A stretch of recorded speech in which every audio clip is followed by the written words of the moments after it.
Bos días, benvidos a todos e a todas a este Salón de Actos. Bueno, en primeiro lugar, tiveron e teñen os centros de voluntarias e voluntarios que ao longo deste camiñar axudaron a construir unha sociedade máis xusta e acompañaron a persoas e colectivos desfavorecidos e vulnerables da nosa sociedade. Tamén as organizacións e institucións coas que colaboramos na organización de eventos e que se sumaron ao proceso de autoevaluación levado a cabo no ano 2005, que rematou coa consecución de selos de calidad como FQM, adaptado á Universidade, ou a ISO 9001-2000, sendo un dos primeiros servicios universitarios en conseguir este tipo de acreditación. Tamén foi pioneira esta Oficina de Cooperación en dotarse dun plan estratégico propio no ano 2013. A OCV estuvo á altura dos acontecementos e conseguiu seguir ofrecendo canles de colaboración nos anos máis duros que nos tocou vivir coa pandemia. Anteriormente, tamén fixo traballos e actuou en sucesos históricos da nosa terra, como é o caso do fundamento do Prestige, onde coordinou o voluntariado que dende cada rincón do Estado español chegaba ás nosas costas para limpiar o chapapote como mostras de solidaridade co povo galego. No ano 2006 puso en marcha as bolsas de proxectos de coñecemento da realidade, gracias ás cales máis de 100 estudantes viaxaron a países desfavorecidos a traballar en conxuntos coas ONGs de desenvolvemento, aliadas naturales da Universidade na cooperación ao desenvolvemento. Un ano despois, a Universidade da Coruña ratificou polos órganos de goberno o Código de Conduta das Universidades en materia de cooperación ao desenvolvemento.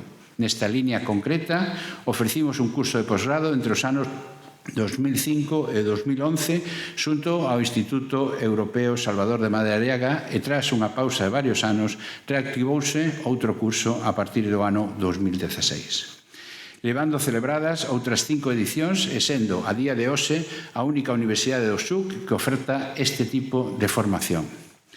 Foron moitos os eidos nos que a OCV liderou proxectos de voluntariado, o eido sanitario, apoio escolar, penitencias, proxectos nos que a formación necesaria para poder levar a cabo cun mínimo de calidade ten sido a marca da casa dende os inicios. Por iso, non só o voluntariado universitario fórmase nestes cursos, senón que a eles acuden colaboracións de outras moitas entidades de acción voluntaria, incluídas administracións que teñen papel en este tema de cooperación e voluntariado. A finales do ano 2014 comenzamos a formación na metodoloxía aprendizaxe e servicio que foi medrando progresivamente e que permitiu a máis de 5.000 estudantes coñecer e colaborar de primeira man en entidades da súa contorna.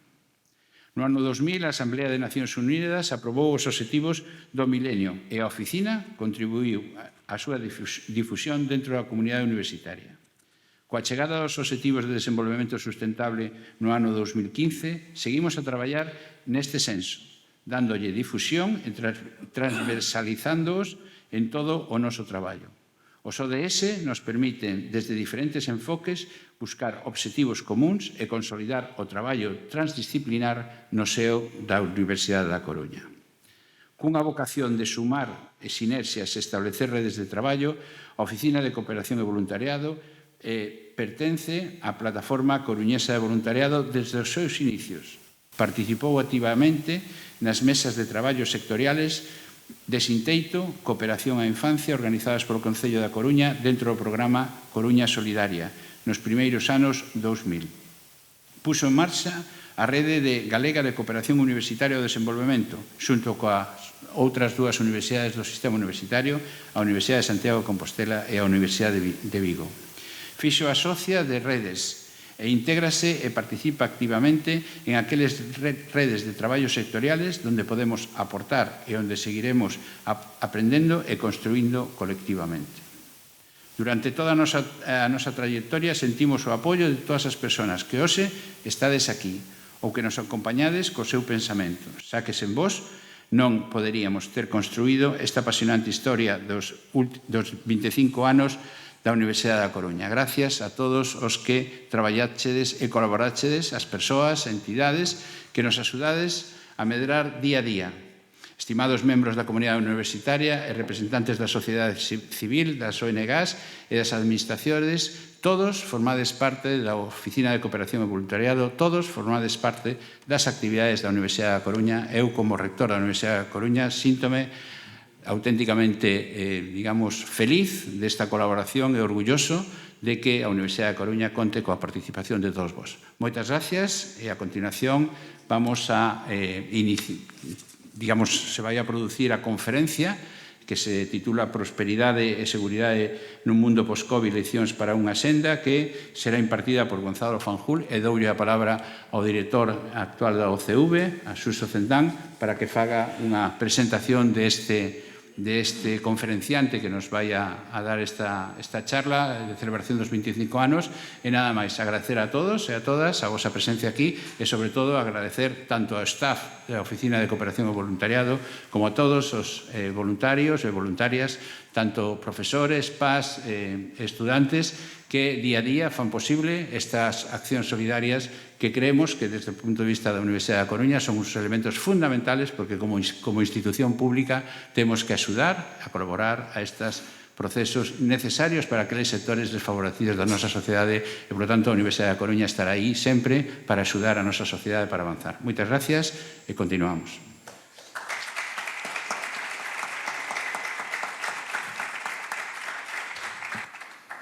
Bos días. Unime aos agradecementos, en particular tamén ao rector por estar aquí con nós, ao decano, profesorado, PAS, estudiantado, entidades, todas as persoas en xeral que están aquí. Eu penso que necesitábamos respirar presencialidade despois de tanta virtualidade.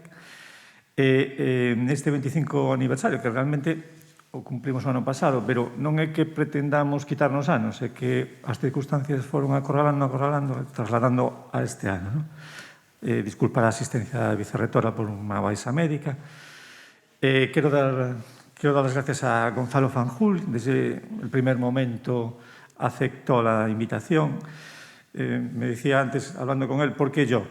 Bueno, la respuesta al por qué yo creo que la vais a tener al término de la conferencia, Y para la UDC y para el público, traer un investigador y activista contra la pobreza, como él mismo se define, desde múltiples ópticas, supone de por sí un reconocimiento a la trayectoria de la oficina.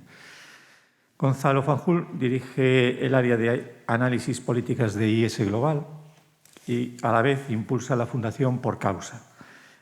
Es investigador asociado para las migraciones de la ODI, Instituto de Desarrollo de Londres, y en el 2018 se convirtió en seguidor de la red de emprendedores socios ASOCA. Habitualmente colabora en medios de comunicación. Ayer mismo lo entrevistó en la SER, aquí en local. Es autor y coeditor del blog del País 3.500 millones, premio FAO 2012, faceta por la que muchos de vosotros lo seguís, lo conocéis. Y nos va a hablar de, como dijo antes el rector, de la prosperidad y seguridad en un mundo post-COVID, lecciones para una agenda global. Cuando quieras, Gonzalo.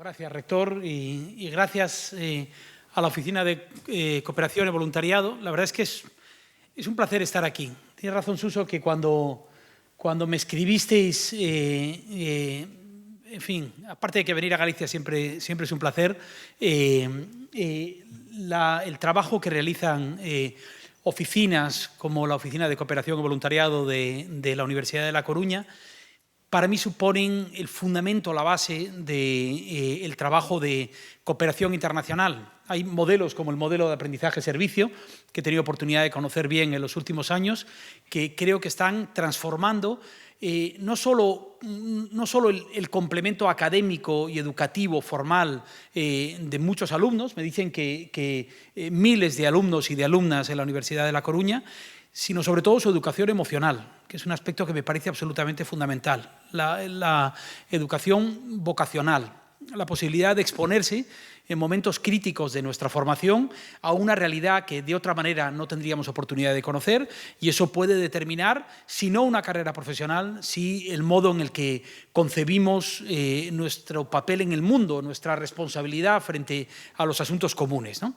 Y de eso es de lo que me gustaría hablar hoy, esta mañana, en una presentación que se va a centrar en la salud global como una especie de epítome de cómo ha evolucionado el debate del desarrollo en las 3 últimas décadas y, sobre todo, cómo ha evolucionado el debate del desarrollo y de la prosperidad internacional y de la seguridad internacional y de la protección en los 2 últimos años, en 2 años en donde hemos vivido una sucesión de shock tras otro y en donde en este momento nos enfrentamos a un nuevo shock que en muy poco tiempo, en muy pocas semanas, que es lo que ha ocurrido con la guerra de Ucrania, amenaza con poner patas arriba no solo una región, no solo la seguridad de un continente entero como Europa, sino algunos asuntos que van mucho más allá, que se van a hacer sentir a miles de kilómetros de la capital de Ucrania, ¿no? Lo que voy a hacer hoy es explicar esto, explicar esa trayectoria, qué ha ocurrido con este bienio, que yo denomino el bienio maldito. Ese bienio maldito, como digo, nos ha entrampado en un círculo vicioso de pandemia, recesión y guerra. La guerra, a su vez, puede provocar una recesión, no solo en términos estrictamente académicos, es decir, de alteración de los procesos de crecimiento de las economías y de empobrecimiento de las economías, sino, como digo, un fenómeno que puede tener efectos que van mucho más allá en entornos como el de la seguridad alimentaria que luego mencionaré, ¿no? Mi argumento, y esta es la segunda parte de la conferencia de hoy, es que tenemos la oportunidad de transformar ese círculo vicioso en círculos virtuosos en donde podamos unir algunas transformaciones estructurales en las que están insertas nuestra sociedad, como por ejemplo la transición energética, la transición hacia modelos de preparación y respuesta ante riesgos sistémicos de la salud, modelos de innovación y de emprendimiento social que pueden convertir la respuesta a esta sucesión de crisis en un mecanismo de transformación estructural de nuestras sociedades, ¿no? Y en ese camino, en esa transición de un círculo vicioso a un círculo virtuoso, la cooperación puede jugar un papel fundamental. Una cooperación que ya no es el modelo que era hace 30 años, hace 25 años, cuando la Oficina de Cooperación y Voluntariado de la Universidad de La Coruña fue creada, que juega un papel diferente, pero que yo diría que puede ser incluso un papel más relevante del que ha jugado en el pasado, ¿no? Así que me gustaría empezar con una descripción somera de estas 3 décadas largas de desarrollo, 3 décadas largas de evolución de la salud global, ¿no? Si pensamos en el periodo entre 1990, que es el año de referencia para muchos de los indicadores que utilizamos en materia de desarrollo y sobre todo en materia de salud global, lo que ha ocurrido entre el año 1990 y el año 2015, lo que se ha producido es poco menos que una revolución en la prosperidad global. Algunos de los indicadores fundamentales, sobre todo indicadores fundamentales del desarrollo, se transformaron en un periodo tan corto como esos 25 años de los que estoy hablando, ¿no? Por daros algunas cifras que en términos de magnitudes no tienen precedentes históricos, tal vez en términos relativos sí, pero en términos de magnitudes absolutas no tienen precedentes históricos. La mortalidad de los niños menores de 5 años entre el año 1990 y 2015 bajó de 205 a 67 niños a 67 de cada 1000 niños nacidos vivos. La mortalidad materna se desplomó un 71%. Las cifras de VIH, malaria y tuberculosis, que constituyen 3 pandemias sistémicas existentes en la mayor parte de los países en vías de desarrollo o en buena parte de los países en vías de desarrollo, cayeron entre un 50 y un 80% tanto en incidencia como en mortalidad. Y la pobreza extrema en su conjunto cayó del 36% de la población mundial a poco más del 10% de la población mundial. Es cierto que esa es una fotografía que tiene notas al pie. La nota al pie fundamental es China, la evolución de China como un país superpoblado que transita de ser una economía de renta baja a una economía de renta media, explica una parte de estos datos, sobre todo los datos de pobreza extrema. Pero en general la fotografía de la salud global es una fotografía enormemente positiva en ese periodo, ¿no? Esta primera fase tiene un frenazo muy brusco, o relativamente brusco, no tan brusco como el más reciente, pero relativamente brusco, con la crisis financiera del año 2008, la crisis financiera que se produce entre el año 2008 y 2014. En primer lugar, y esto es algo que explica bien este gráfico, lo que vemos es cómo se produce en el periodo este es un gráfico que explica la evolución de la financiación internacional a la salud global desde dos perspectivas diferentes, desde los asuntos que son financiados y desde el punto de vista de los financiadores, ¿no? Lo que me interesa aquí es reflejar cómo, si os fijáis, en los años 2008, 2009, 2010, después de un periodo de crecimiento prácticamente exponencial de los fondos de la financiación internacional para la salud global, se produce un estancamiento de los flujos de financiación, ¿no? Un estancamiento que se rompe muy claramente durante el primer año de la pandemia, el último año para el que tenemos cifras cerradas, ¿no? Pero el primer elemento que provoca la crisis financiera es un estancamiento de los flujos internacionales.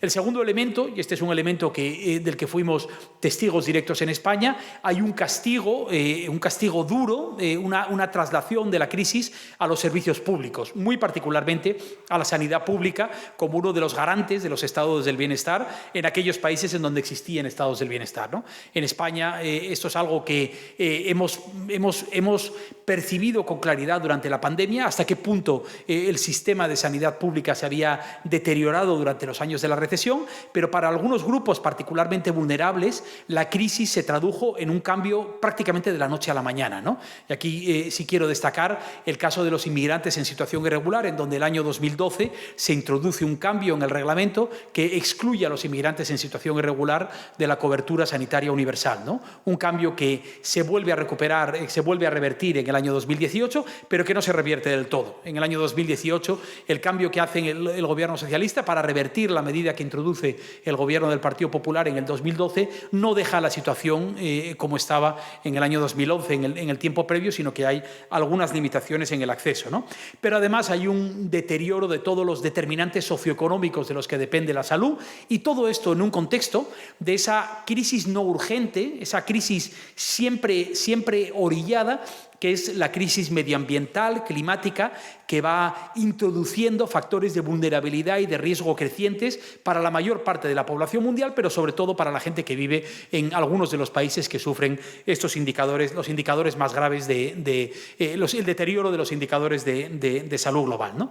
Por lo tanto, acelerón, frenazo durante la época de recesión, un segundo acelerón que se produce en el año 2015 con la aprobación de los Objetivos de Desarrollo Sostenible, ¿no? Los objetivos, los ODS, la Agenda 2030, sustituye a la Agenda del Milenio. La Agenda del Milenio estaba muy centrada en la mejora, sobre todo en algunos ámbitos como el de la seguridad, como el de la salud global, el de la seguridad alimentaria o el de la pobreza extrema, pero fundamentalmente era una agenda concebida para reducir la desigualdad global, para mejorar la situación de los países en vías de desarrollo, ¿no? La Agenda 2030, los Objetivos de Desarrollo Sostenible, constituyen una historia diferente, una historia en donde la comunidad internacional establece la hoja de ruta para esa transición justa y sostenible hacia un modelo de desarrollo global, en este caso, no solo de los países en vías de desarrollo, que es diferente del que se había planteado en el pasado, ¿no? Es una agenda, desde ese punto de vista, políticamente mucho más relevante, ¿no? Solo en materia de salud global, el ODS 3 no solo incorpora elementos absolutamente fundamentales de la constitución de los estados de bienestar, como la cobertura sanitaria universal, como una aspiración global, no solo una aspiración de los países más desarrollados, sino que introduce, por ejemplo, las enfermedades no transmisibles que habían quedado fuera de la agenda de los objetivos del milenio, introduce toda una serie de obligaciones para los propios países en desarrollo. Esta no solo es una agenda orientada a los donantes fundamentalmente, sino que involucra la responsabilidad de los propios países receptores de ayuda internacional, y se puede concebir, de hecho nosotros en IES Global hemos acuñado el término ODS 3+, se puede concebir como una agenda en la que objetivos como los objetivos de salud están imbricados de otros objetivos que hablan de los determinantes socioeconómicos, medioambientales, pero también de las alianzas de la financiación que están reflejadas en otros objetivos y en otras metas de los ODS, ¿no?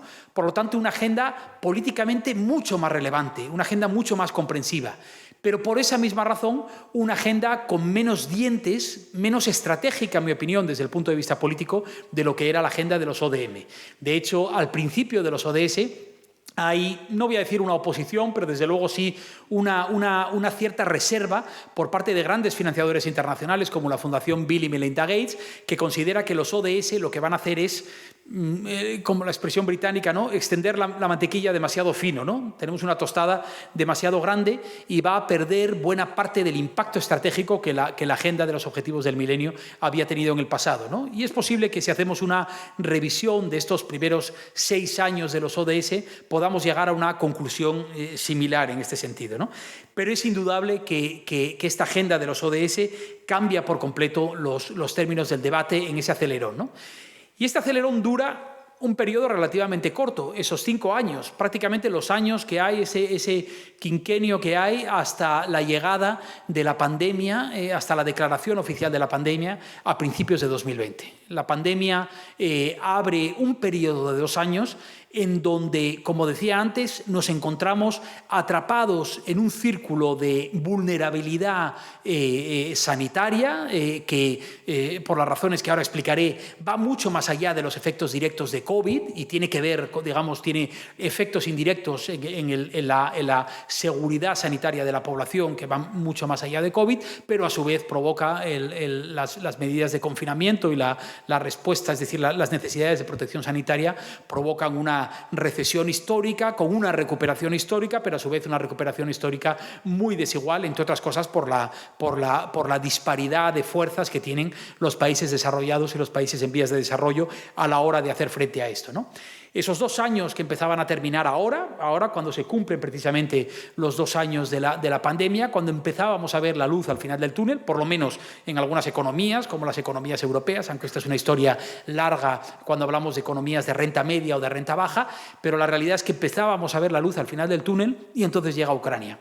Y el conflicto en Ucrania es un conflicto muy localizado geográficamente, que tiene una primera onda expansiva en el continente europeo, que todos somos capaces de percibir, pero que en términos de desarrollo tiene una onda expansiva más amplia que luego veremos después, ¿no? Y lo que me gustaría ahora es hablar de ese bienio maldito, ¿no? Y de nuevo quiero que recordemos que todo esto se está produciendo en medio de un periodo de negociaciones fundamentales para introducir la agenda de mitigación, de adaptación y de daños y de consecuencias del cambio climático, la Agenda de París, que ha tenido en la reciente cumbre del clima una segunda oportunidad para comprobar el compromiso del conjunto de la comunidad internacional, pero de nuevo el clima, que constituye una crisis real, tangible, creciente, que empieza a tener efectos absolutamente que son fáciles de percibir, sobre todo en las regiones que son más vulnerables.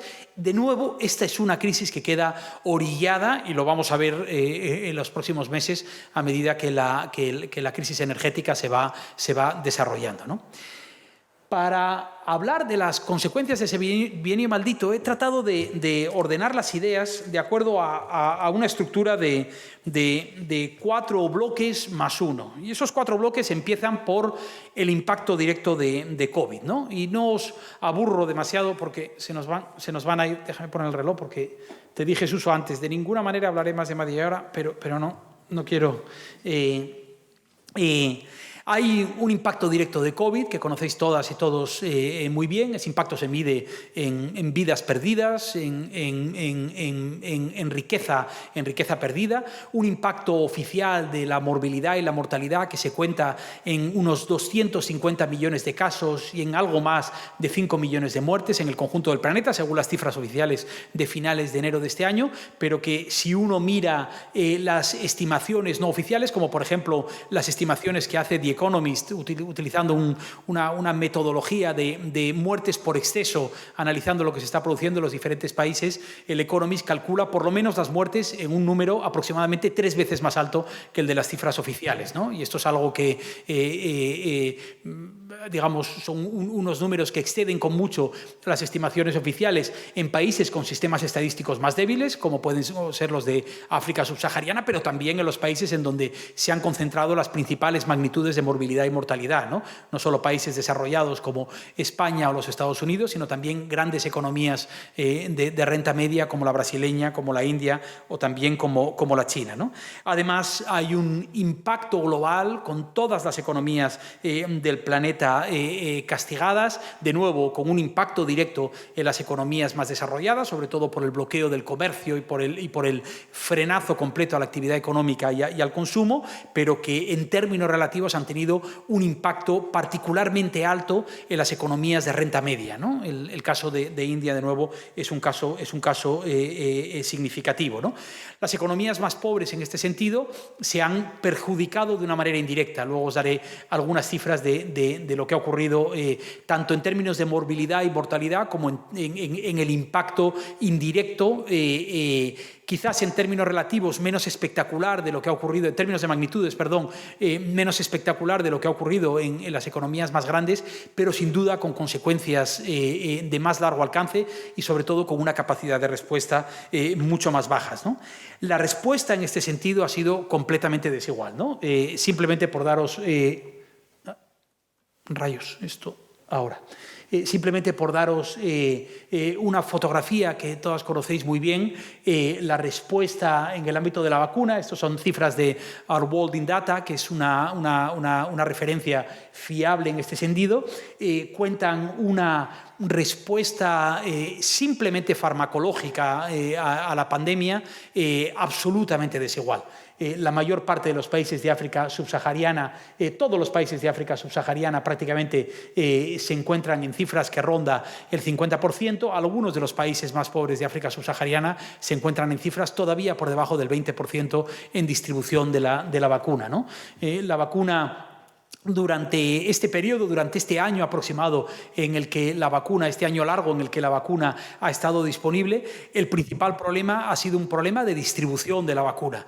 No solo por los cuellos de botella en la producción, sino por las políticas de acopio, de acaparamiento de las economías más desarrolladas, de las vacunas que se iban produciendo y sobre todo de las vacunas que se iban a producir, que han forzado no solo una negociación muy complicada de los precios, sino sencillamente el desabastecimiento del mercado, ¿no? Y las iniciativas que se habían puesto en marcha como COVAX, que tenían el objetivo de llegar al menos al 20% de la población mundial, sobre todo de los 100 y pico países que están dentro de la iniciativa, de llegar al 20%, digamos, de la población cubierta con al menos 2 dosis a finales de 2021, se quedaron muy lejos de esta cifra y se espera que consigan el objetivo del 50% para el año 2022, ¿no? Pero ahora el problema es otro. Empieza a haber disponibilidad de vacunas en la medida en que el riesgo epidemiológico va descendiendo en los países que habían acaparado las vacunas, empieza a haber vacunas disponibles. Ahora el problema fundamental es un problema de distribución. No se invirtió lo suficiente en la capacidad de distribución de las vacunas y en la mayor parte de los países, sobre todo en los países de África subsahariana, ahora hay cuellos de botella fundamentales en la distribución, entre otras cosas porque la pura conservación, el mantenimiento de las vacunas, sobre todo vacunas como Pfizer y Moderna, que necesitan unas condiciones de mantenimiento de espacios a muy baja temperatura, son incompatibles con las infraestructuras existentes en muchos de estos países, ¿no?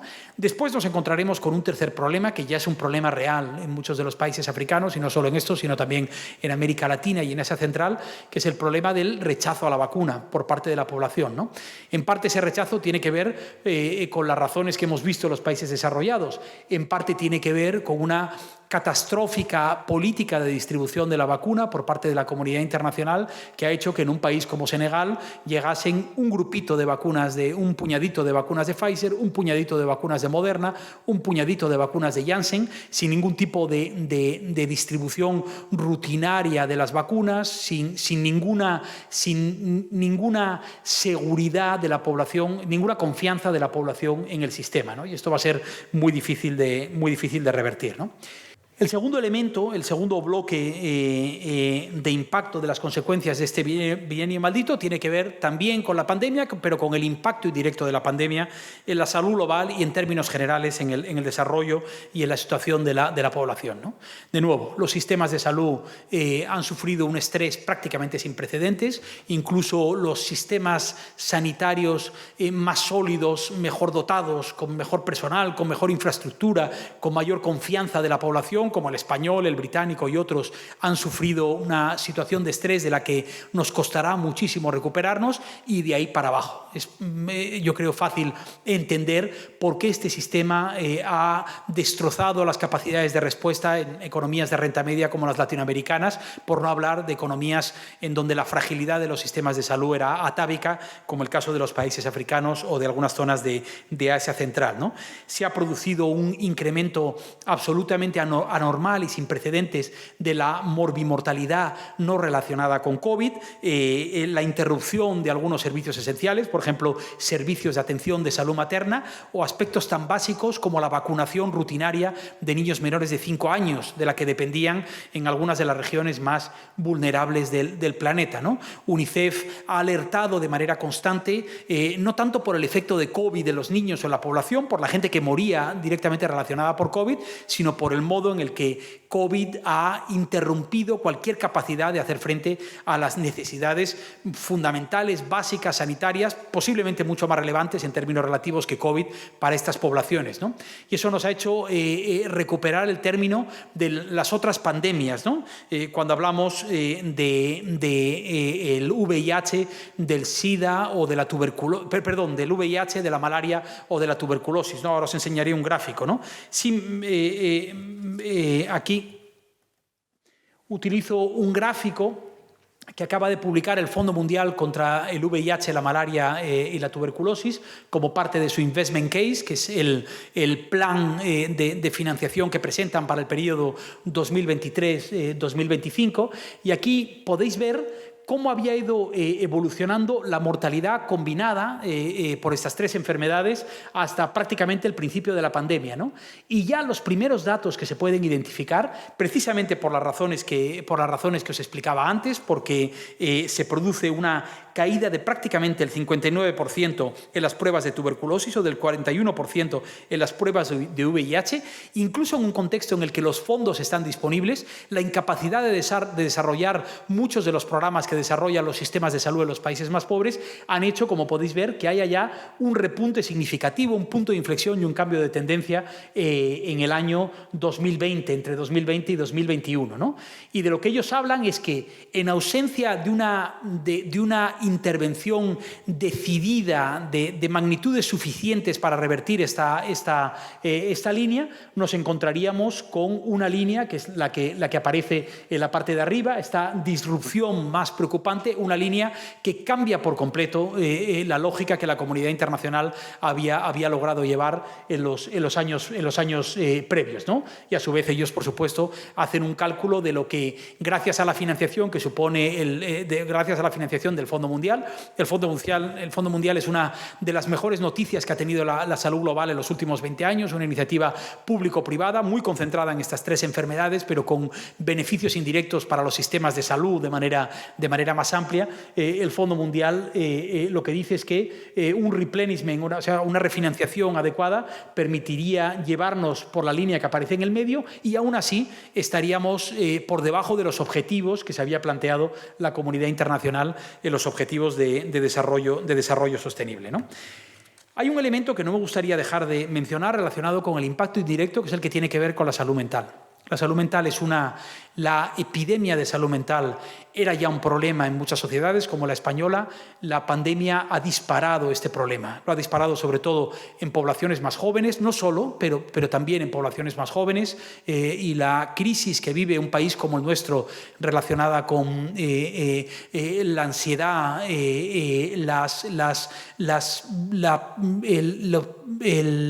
las tasas de suicidio juvenil. Este es uno de los asuntos que a mí me desasosiegan más, y es un asunto que de nuevo aparece por debajo de muchos otros cuando hablamos de las prioridades de la salud pública, que empieza a abrirse hueco en países como el nuestro, en donde es posible hacer varias cosas al mismo tiempo, pero que en muchos países que no tienen esos recursos, esta es una crisis que va a quedar orillada, en mi opinión, de una manera pavorosa, ¿no?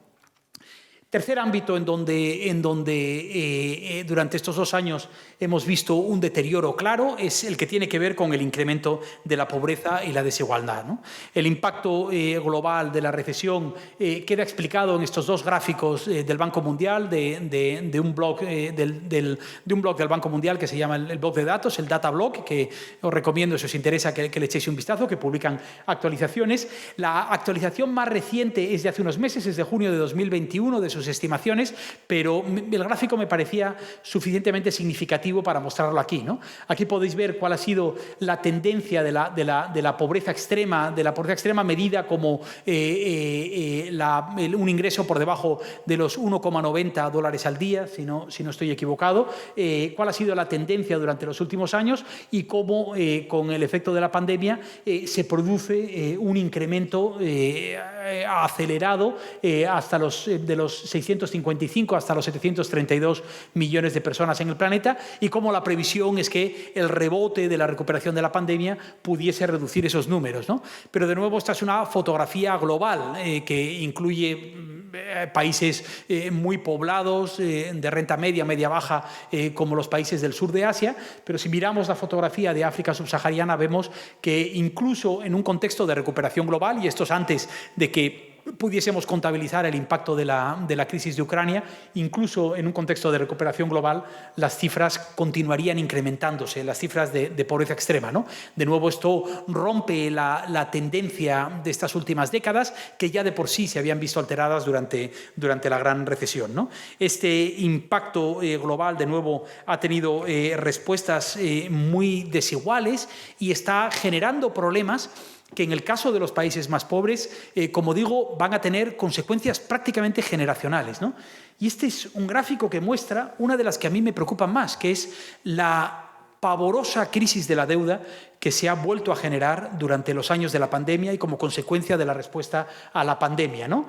Si algunos de los que tenéis más edad recordaréis la crisis de la deuda de los años 70 y 80, que dio lugar a los célebres programas de ajuste estructural y a uno de los periodos más dramáticos de austeridad en muchas de las economías que sufrieron la crisis de deuda de estos años, ¿no?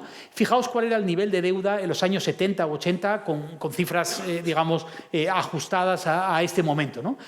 Ahora, como consecuencia de la crisis financiera, en primer lugar, y en segundo lugar, y de manera muy destacada como consecuencia de la pandemia, nos encontramos ante niveles históricos no solo de deuda pública, sino también de deuda privada. De hecho, hay algunos autores que, hablando del caso de Ucrania, mencionaban que una de las primeras cosas que puede hacer la comunidad internacional para tratar de aliviar la situación de Ucrania es cancelar la deuda que el país tiene no solo con bancos, sino con gobiernos o con instituciones internacionales como el Fondo Monetario Internacional, ¿no? La deuda es una la crisis de deuda es una de las cuestiones que conviene seguir con más atención, ¿no? Un cuarto elemento, este sí más positivo, tiene que ver con la respuesta durante estos 2 años, ¿no? Es una respuesta que aquí describo como una especie de realismo sanitario, es decir, nos hemos despertado a la realidad de que la salud no solo es un derecho, no solo es una aspiración de las sociedades, sino que constituye una garantía fundamental de la seguridad de las personas y de la economía de las sociedades, ¿no? Es decir, que el derecho a la salud y, por lo tanto, la adecuada dotación y el apuntalamiento de unos estados del bienestar sólidos en ese sentido constituyen una inversión y un mecanismo de protección fundamental frente a riesgos sistémicos de los que depende el conjunto de la sociedad, como hemos podido ver durante el conjunto de la pandemia, ¿no? Pero además, desde un punto de vista fiscal, ha habido una respuesta absolutamente neokeynesiana, es decir, una respuesta muy diferente a la que se produjo durante la gran recesión, por lo menos la que se produjo en Europa. Estados Unidos cuenta otra historia, pero la que se ha producido ahora en el conjunto del planeta ha permitido, sobre todo a los países que tenían más recursos, entrar, en fin, con armas y bagajes en la economía, apoyar programas de recuperación con fondos públicos que rompen por completo la lógica austericida que habíamos vivido durante los años de la gran recesión, ¿no? Aquí, de nuevo, la historia depende mucho de quién la cuente, ¿no? En el caso de la Unión Europea tenemos un programa como Next Generation que prácticamente dobla el programa multianual financiero, el marco financiero multianual de la Unión Europea. Lo mismo se puede decir de los programas que está aprobando o está tratando de aprobar la administración Biden en el caso de los Estados Unidos, que en su mejor versión llegan casi a los 7 billones de dólares, billones españoles, no billones americanos de dólares, pero que en el caso de la Unión Europea se han orientado alrededor de estos programas Next Generation, que, como sabéis, ofrecen una combinación de elementos que van desde inversiones clásicas en infraestructura hasta la remodelación de algunos sectores fundamentales de nuestras economías y de nuestras sociedades, como el de la innovación, la lucha contra el cambio climático y otros, ¿no? Pero vuelvo a poner aquí el gráfico, el primer gráfico que os ponía cuando hablamos de la respuesta internacional, para que os deis cuenta de qué es lo que ha ocurrido en la respuesta internacional en el ámbito de la salud global, en un ámbito tan delicado como el de la salud global, tan castigado durante estos 2 años, en donde podéis ver cómo efectivamente la comunidad internacional ha reaccionado incrementando los fondos de manera significativa, ¿no? Cuando lo comparas con cuál había sido la tendencia hasta los meses previos a la pandemia, ¿no? Pero en realidad, cuando uno da un paso atrás y mira eso en su contexto, los números que expresan esa subida son de aproximadamente 15.000 millones de dólares, una subida significativa del 37%, pero solo 15.000 millones de dólares, en el contexto de una respuesta de los países desarrollados que se cuenta en billones de dólares, en billones. Es decir, que el esfuerzo relativo de la comunidad internacional se ha concentrado de una manera casi obscena en los propios países desarrollados y no hay un esfuerzo para reducir la vulnerabilidad y algunas de las consecuencias a largo plazo que he descrito en los países en vías de desarrollo, ¿no? Y un quinto elemento, que es el que tiene que ver específicamente con Ucrania, ¿no? Aquí hablaba de una figura casi en círculos concéntricos, ¿no? Esto es como una especie de bomba que va a tener efectos mucho más allá de los que está teniendo en Ucrania, ¿no? Hay un primer efecto, en fin, con el que convivimos diariamente los medios de comunicación, que es la pavorosa crisis humanitaria que se está produciendo dentro del país, agravada por una estrategia bélica del gobierno ruso de castigo de la población civil, que se contará en muertos, en inanición en algunas ciudades sitiadas, en falta de agua potable, en falta de acceso a los servicios más básicos, incluyendo los servicios sanitarios, ¿no? Pero hay, en segundo lugar, una crisis de desplazamiento forzoso, que en términos de sus magnitudes y sobre todo de su concentración en el tiempo, prácticamente no tienen precedentes en la Europa moderna, en la Europa de después de la Segunda Guerra Mundial. En este momento, si no estoy equivocado, las cifras de quienes han salido ya como refugiados de Ucrania se acercan a los 4 millones, perdón, a los 4 millones. Pero muy previsiblemente veremos esas cifras incrementarse hasta algo que algunos observadores, incluso observadores cautos como el ACNUR, calculan que podría llegar a los 10 millones de personas. 10 millones de personas que se van a concentrar en los países cercanos a Ucrania y en menor medida en otros países de la Unión Europea con toda probabilidad, ¿no? Hay una crisis de desplazamiento forzoso que como digo, en tiempo y en magnitudes tiene pocos precedentes, ¿no? Hay otros elementos que tienen que ver con la alerta por enfermedades infecciosas. Ucrania es prevalente, por ejemplo, en tuberculosis multiresistente, igual que Rusia. Este es uno de los problemas que vamos a ver en el conjunto de la Unión Europea. Las tasas de vacunación por COVID eran mucho más bajas que la media, incluso de las medias bajas de algunos de los países fronterizos de la Unión Europea. Por lo tanto, tendremos una alerta sanitaria relacionada con la movilidad de esa población. Desde luego, hay una inestabilidad geopolítica política que va a afectar a algunos de los asuntos que con mucha dificultad habíamos venido construyendo alrededor de la respuesta a la pandemia. Luego haré una referencia al caso de los sistemas de preparación y respuesta, que exigen una gobernanza muy delicada y exigen la participación de foros como el G20, por ejemplo, que en este momento van a quedar lastrados por la política de bloques que ha impuesto el conflicto en Ucrania. Y finalmente puede haber un desplazamiento de las inversiones en salud global, por hablar del tema de las que estábamos hablando, en donde primero se va a producir una competencia entre prioridades de la financiación del desarrollo. Ya ahora, en este momento, por ejemplo, USAID, que es la agencia estadounidense de ayuda al desarrollo, ya ha anunciado paquetes de ayuda de varios miles de millones de dólares para Ucrania, que van a salir del presupuesto que ya estaba asignado para cubrir otras prioridades de la cooperación estadounidense. Sin duda esto va a ocurrir en todas las cooperaciones, incluso en cooperaciones modestas como la española, pero además se va a producir una competencia entre recursos públicos escasos, y vamos a ver dentro de muy poco cómo el anunciado incremento en gasto militar se va a producir a costa de otras prioridades, y algunas de ellas van a tener que ver, por ejemplo, con la cooperación, ¿no? Es verdad que no ha sido la experiencia, no ha sido la gran recesión, no supuso una caída de la cooperación como podríamos esperar, salvo en países como España, que nos quedamos caninos con una caída de prácticamente el 70%, con la eliminación de todos los fondos de la ayuda humanitaria, por ejemplo, pero el conjunto de la financiación para el desarrollo de los países de la OCDE no cayó, ¿no? Y lo que se puede producir es un estancamiento, pero ya solo ese estancamiento en un contexto de necesidades crecientes, y ahora me referiré a una de las fundamentales, ya supone un problema grave, ¿no? Pero quiero hacer una referencia especial a un punto que me dejaba arriba, y es el impacto de la crisis de Ucrania sobre uno de los pilares de la seguridad global, que es el de la seguridad alimentaria, ¿no? Ucrania es uno de los graneros del planeta, uno de los principales exportadores del planeta. Aquí podéis ver en el gráfico de la derecha, que corresponde a un artículo publicado esta semana en el Financial Times, la altísima dependencia en algunos países del grano procedente de Ucrania, ¿no? Algunos países son muy pequeñitos, como el Líbano, que tiene una dependencia casi absoluta, o Moldavia o Qatar, ¿no?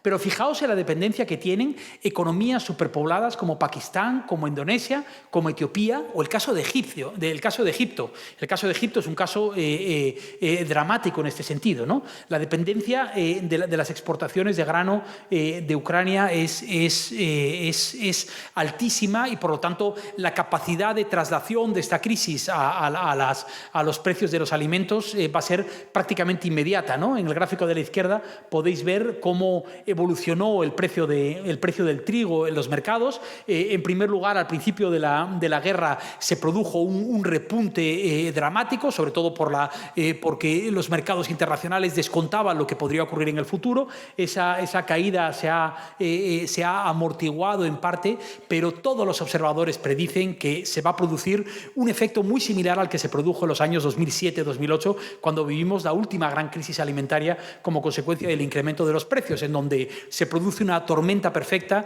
de incremento de los precios de la energía, del transporte, de la agroindustria, y ha añadido el factor desestabilizador, sobre todo de los fondos de inversión que ven en este sector un sector rentable, enormemente volátil, y en el que hay muchos beneficios posibles, ¿no?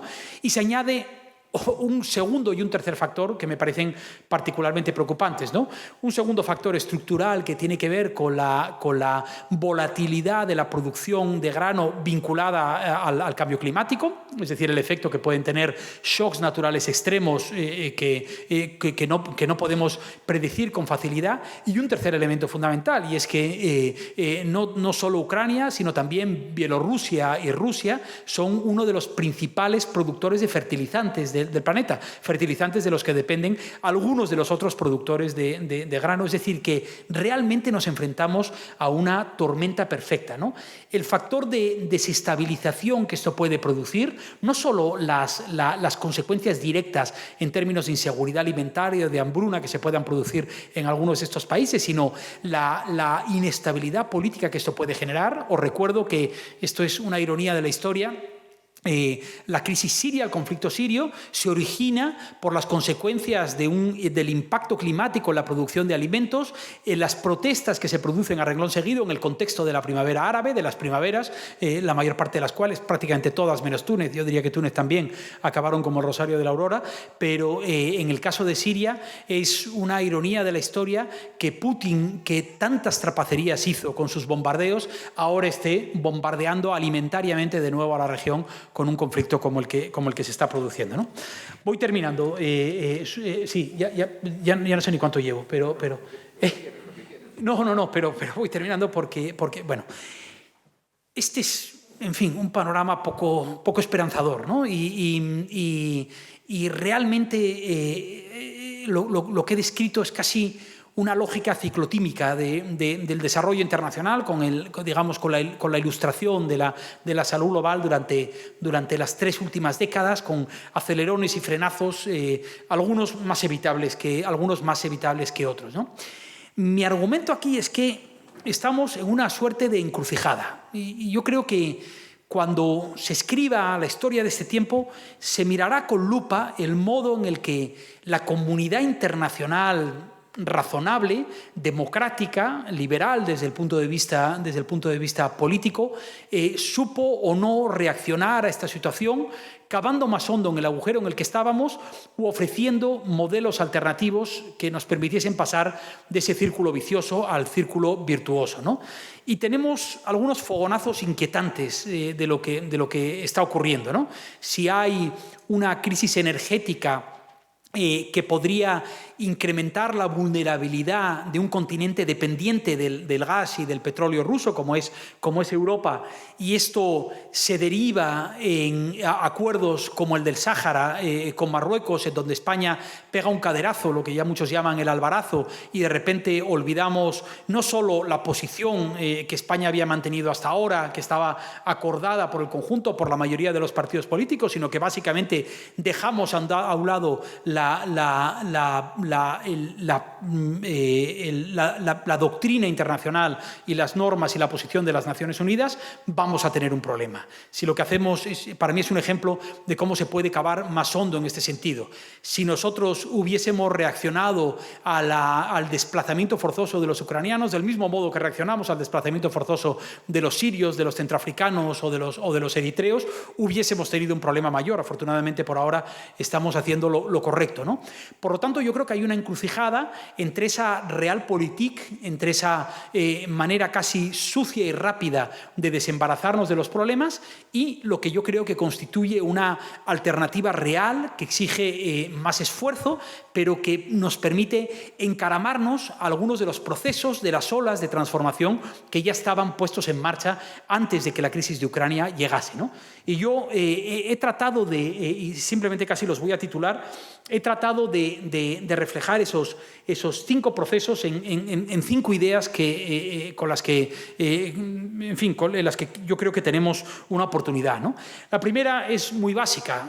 La pandemia nos había enseñado que la seguridad es un determinante, que la salud es un determinante de la seguridad personal y económica de las sociedades y, por lo tanto, la inversión en los sistemas de salud es precisamente eso, una inversión, no un gasto. Es una manera de resolver mayores problemas, es una manera de rentabilizar el dinero público porque nos va a permitir responder de manera más eficaz ante crisis sistémicas, ¿no? Cuando uno piensa en la cobertura universal de salud como uno de los objetivos fundamentales de los objetivos de desarrollo sostenible, en concreto del objetivo de desarrollo número 3, lo que vemos es un mapa de nuevo enormemente desigual.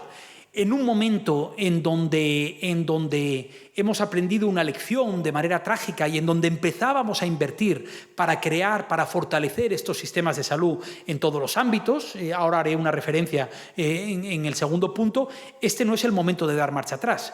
Este no es el momento de decir, bueno, lo que antes era una emergencia por la pandemia ya no lo es, porque no sabemos cuándo va a llegar la próxima pandemia, no sabemos cuándo va a ser la próxima crisis. Y esto tiene que ver en parte con el segundo elemento que me parece parece fundamental en esa lógica de esos 5 asuntos a los que me refería antes, que es el elemento de lo que se llaman los sistemas de preparación y respuesta ante riesgos sistémicos de salud, ¿no?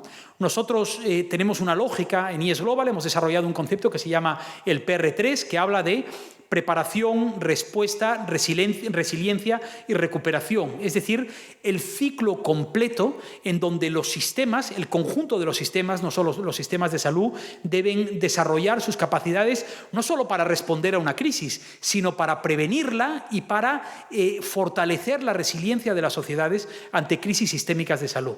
Y cuando nosotros hablamos de crisis sistémicas de salud, no nos referimos solo a los riesgos de una epidemia, de una crisis infecciosa como la que hemos vivido ahora, sino al conjunto de los riesgos sistémicos de salud, accidentes químicos, shocks naturales extremos, asuntos que hasta hace 4 días eran casi teóricos como los accidentes nucleares, pero que con la crisis de Ucrania hemos visto que no tiene nada de teórico y que pasado mañana puede haber, por voluntad de los atacantes o porque se produzca un accidente, podemos tener otra crisis por el bombardeo de una de las centrales nucleares que hay en Ucrania, ¿no? Este es un gráfico, no entro en los detalles, que describe algunas de las muchas iniciativas que están teniendo lugar en la Unión Europea y fuera de la Unión Europea para fortalecer este sistema de prevención y de respuesta, ¿no? De preparación y de respuesta. En el caso de la Unión Europea incluso se han creado nuevas agencias como ERA que tienen el mandato precisamente de hacer esto, ¿no? Y que involucran un abanico amplísimo de acciones, desde la construcción de infraestructura hasta la dotación de personal, hasta la investigación, hasta la creación de marcos regulatorios que no existían, hasta el abastecimiento de antibióticos para prever la que puede ser una de las próximas crisis en el futuro, que tiene que ver con las resistencias antimicrobianas y que escapan digamos, a la esclusa de las enfermedades infecciosas y que van mucho más allá, ¿no?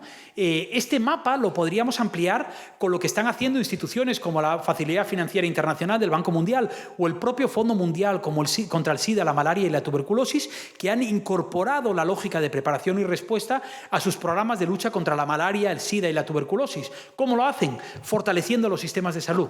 Es decir, que abandonan la lógica vertical del pasado, yo me dedico a una enfermedad y lo que están haciendo es casi utilizar un sistema de matriz, ¿no? Yo voy a luchar contra esas enfermedades fortaleciendo las capacidades de respuesta transversales, es decir, fortaleciendo los sistemas de salud en países como África, ¿no? Eso va a servir para responder adecuadamente a la pandemia, pero va a servir para mucho más que todo eso, ¿no? Por lo tanto, ahí tenemos un ámbito absolutamente central en este sentido, ¿no?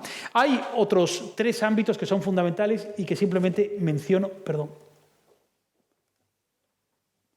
para no liarnos. Hay un tercer ámbito que tiene que ver con la innovación y el acceso a algunas de las herramientas fundamentales para hacer todo esto que he descrito. Por ejemplo, el acceso a los medicamentos. La pandemia nos ha permitido abrir un debate que estaba prácticamente cerrado a cal y canto, como es el papel de la propiedad intelectual en la innovación.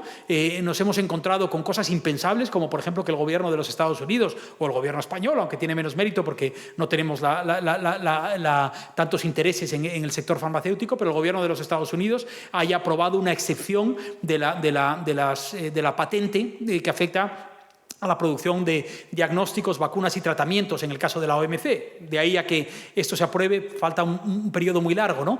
Pero este es un debate que va mucho más allá. Este es un debate que tiene que ver con el papel del sector público, de las universidades como esta, en el estímulo de algunas de las respuestas que necesitamos para los próximos años. Tiene que ver con la capacidad no solo de producir más, sino de producirlo mejor, de distribuir mejor la producción. Los cuellos de botella durante COVID no solo se han producido en este caso por falta de conocimiento que se desarrolló de manera muy rápida, sino por falta de tecnología y de capacidad de producción, sobre todo en algunos de los polos que podrían haber ayudado más, como Brasil, India y Sudáfrica, que jugaron un papel clave, por ejemplo, en la producción de antirretrovirales en el caso del VIH en los años 90 y en los años 2000, ¿no? Tiene que ver también con lo que yo creo que puede ser una de las grandes revoluciones en los próximos años, que es una nueva era en la producción producción de vacunas. Vacunas no solo contra el COVID, sino que COVID y la tecnología RNA nos han abierto la posibilidad, por ejemplo, de una vacuna contra la malaria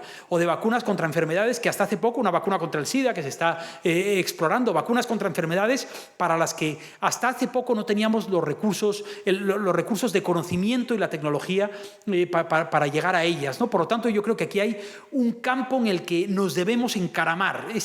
Hemos abierto una espita que debemos seguir aprovechando, y eso pasa por invertir en instituciones como esta y en conocimiento y en talento de manera además distribuida y colaborativa, ¿no?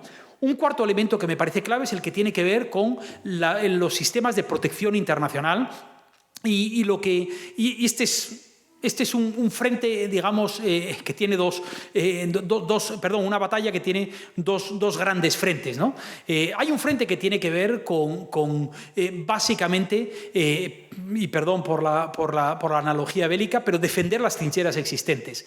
Hay reglas de protección internacional que ya estaban escritas en piedra, que son parte de la normativa internacional desde el año 51, con la Convención de Refugiados, que habían sido trasladadas a la inmensa mayoría de los países, por lo menos a todas las democracias operativas del planeta, y que estaban siendo incumplidas de manera manifiesta, incluso por democracias como la española, ¿no? Lo que está ocurriendo en la frontera sur de España es no solo un escándalo moral y ético de proporciones, en mi opinión, alarmantes, sino sobre todo un incumplimiento de la ley internacional. Las devoluciones en caliente, la incapacidad de reconocer a niños por lo que son, como niños, es decir, que democracias de alto standing, con gobiernos como el socialista, como el Partido Popular, han estado incumpliendo estas normas de manera repetida, ¿no? Esto en la frontera este de Europa, multiplicando por 3 con las salvajadas que los polacos o los húngaros han hecho en su frontera, ¿no? Con Ucrania tenemos la oportunidad de reconsiderar esto. Con Ucrania, de repente, nos hemos acordado de lo que eran las obligaciones internacionales. Lo hemos hecho en parte porque consideramos que la de Ucrania es una guerra propia, ¿no? Pero yo invitaría al conjunto de la Unión Europea a reconsiderar su responsabilidad en el debilitamiento progresivo de las reglas de protección internacional. Por lo tanto, ahí hay un primer ámbito clave, ¿no? Pero hay un segundo ámbito que me parece fundamental. Las reglas de protección internacional reflejan un mundo que no es que ya no exista, pero que es mucho más complejo de lo que era en el año 51. Y ahora estamos hablando de unas cifras de un número, en fin, una estimación salvaje de entre 50 y 150 millones de personas de lo que se consideran desplazados forzosos climáticos. Gente que debe abandonar su lugar de origen para salvar sus medios de vida más básicos como consecuencia de un shock natural extremo. Esa gente no está reconocida en las normativas internacionales de protección. Se consideran migrantes económicos en el mejor de los casos. Hay un desplazamiento forzoso interno, pero hay también un desplazamiento forzoso externo. Tenemos la obligación de reconsiderar esas normas de protección internacional, ¿no?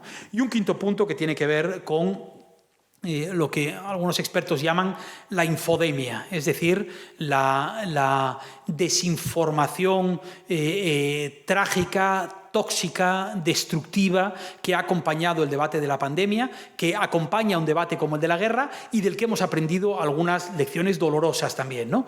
Si esto sirve para reforzar la credibilidad y la independencia de los intermediarios en el debate público, desde los medios de comunicación tradicionales hasta el conjunto de la sociedad, la conversación y sobre todo el papel de las empresas tecnológicas en la gestión de esa información, habremos aprendido muchas cosas durante este tiempo. Si continuamos cavando más hondo y permitiendo que en este ámbito opere prácticamente el salvaje oeste, lo que nos vamos a encontrar es que la infodemia que hemos padecido durante la pandemia o que estamos padeciendo durante la crisis ucrania, que los rusos están padeciendo durante la crisis ucrania, se convierta en la regla y no la excepción, ¿no? Termino. Hemos pasado, como digo, 2 años trágicos.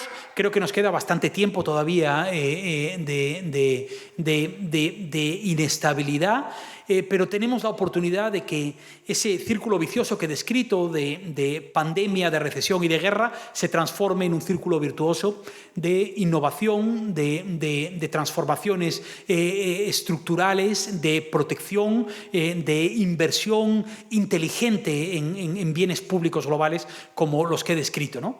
Y ahí la cooperación juega un papel absolutamente fundamental. Y termino por donde he empezado, termino por el papel que juega una oficina como la de cooperación y voluntariado en una universidad como la de La Coruña. Y es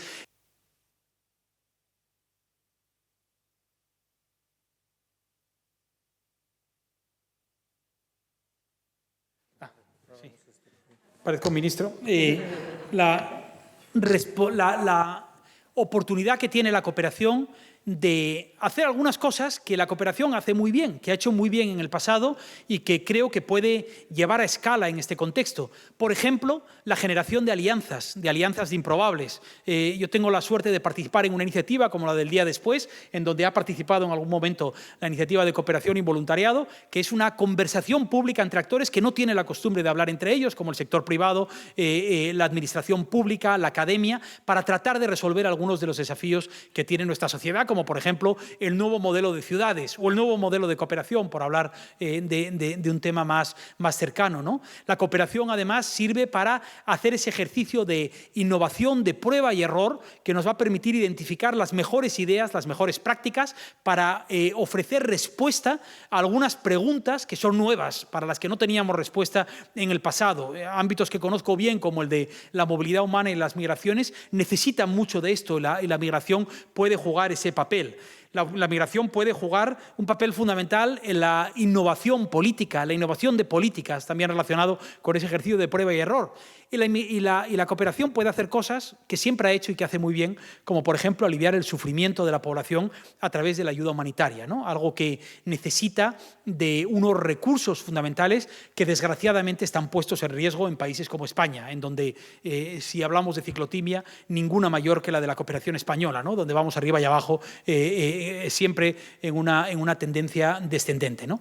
Así que os animo a seguir vinculados a este ámbito, a los estudiantes y a las estudiantes a interesaros en este tema. Hay muchas formas de participar en el ámbito de la cooperación, no solo trabajando en una ONG, pero también trabajando en las ONGs, a entender cómo nuestras opciones profesionales y personales se pueden vincular a esto. Y os agradezco de nuevo la invitación y me disculpo porque me doy cuenta que me he ido mucho más de lo que quería. Gracias.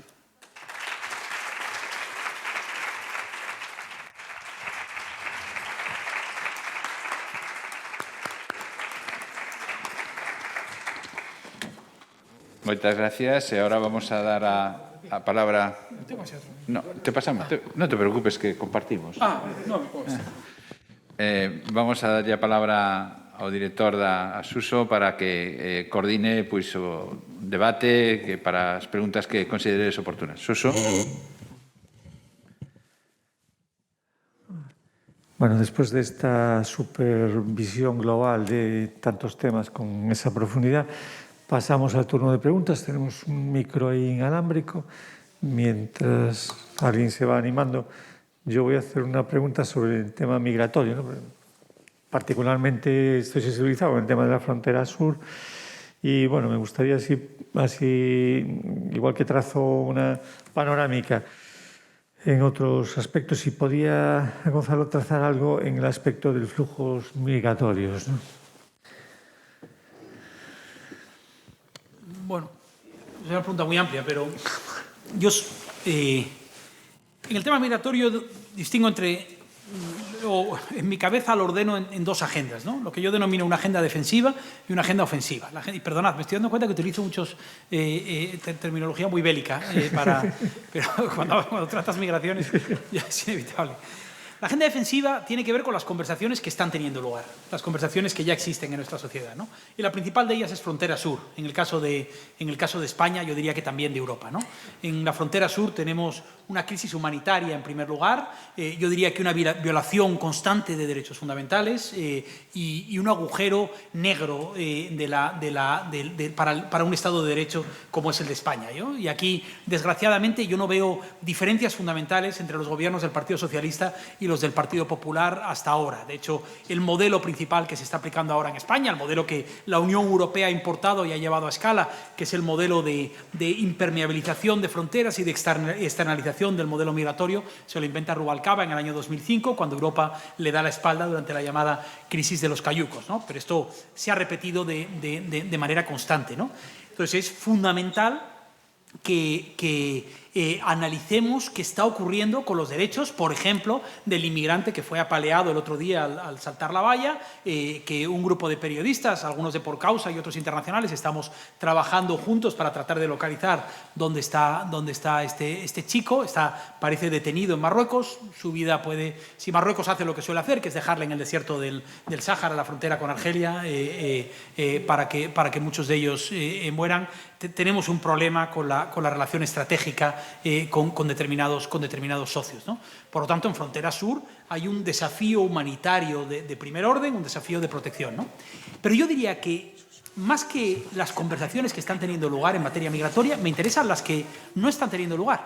Y esas hablan del 95% de quienes se desplazan en el planeta. Desde luego del 95% de quienes llegan a España y al conjunto de la Unión Europea, que no vienen por la frontera sur, sino que vienen de manera regular por los aeropuertos, por las estaciones, y que son fundamentalmente migrantes económicos y sus familias, ¿no? Y aquí la conversación cambia por completo.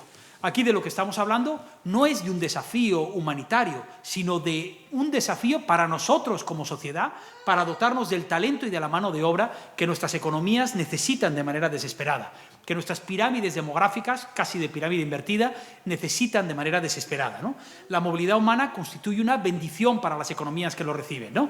Esto es algo que Galicia sabe muy bien, porque Galicia, como Asturias, de donde yo vengo, hemos sido migrantes durante toda la vida. Hemos sido migrantes a principios del siglo pasado, a mediados del siglo pasado, en la posguerra. Y hemos sido migrantes hasta el día de hoy, con muchas españolas y españoles que salieron durante la gran recesión fuera. Y en ese sentido, yo siempre repito que nuestro sistema migratorio es inmoral por muchas razones, pero es esencialmente idiota. Es un disparo en el pie.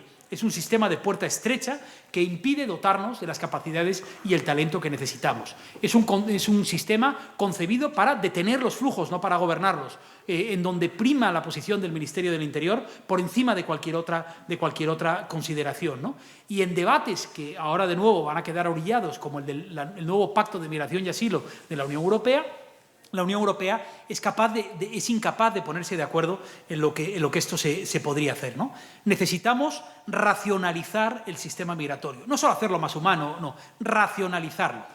Empezar a romper esa lógica vertical donde hablamos del migrante solo como una víctima. Y aquí la izquierda tiene mucha responsabilidad, empezando por Podemos, que hablan del migrante solo como una víctima, como un pobrecito al que hay que rescatar. Y yo, francamente, no tengo esa visión. Por supuesto que hay un problema humanitario, pero en todo lo demás son ellos los que vienen a rescatarnos a nosotros, ¿no? Y por lo tanto necesitamos hacer esto. Y aquí os animo a que echéis un vistazo a una iniciativa que hemos puesto en marcha hace poco, que es una iniciativa que se llama Esenciales, una iniciativa legislativa popular para la regularización de 500.000 de personas en nuestro país, ¿no?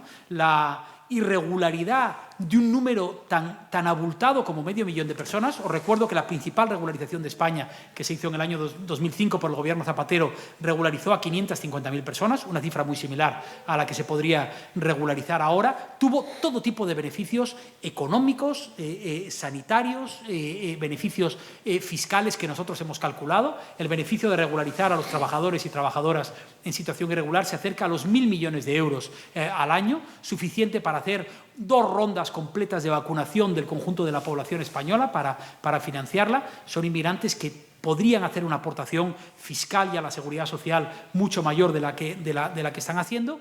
Y además hay un problema humanitario, porque 1/4 de estos 500.000 inmigrantes en situación irregular son niños. La mayor parte de ellos, niños muy pequeñinos, por debajo de los 10 años. Y la irregularidad es miedo, es estigma, es indefensión, es exclusión de servicios fundamentales, exclusión de facto, aunque no de norma, de la sanidad o de la educación o del acceso a la justicia. Por ejemplo, una mujer maltratada que no puede denunciar, ¿no? Esenciales.info. Esa es la página web. Os animo a incorporaros, a meteros en esa página web, a recoger firmas aquí en la universidad. Ya somos más de 500 organizaciones, algunas de ellas universitarias, que nos hemos unido a este ejercicio. Muchas gracias. A ver, alguna mano por ahí. Os van facilitando el micrófono. Espero que... Hola. Bueno, en primer lugar, enhorabuena a la OCV por ese 25 aniversario y por la elección del ponente, que ha sido, yo creo que espectacular, ¿no?, la conferencia.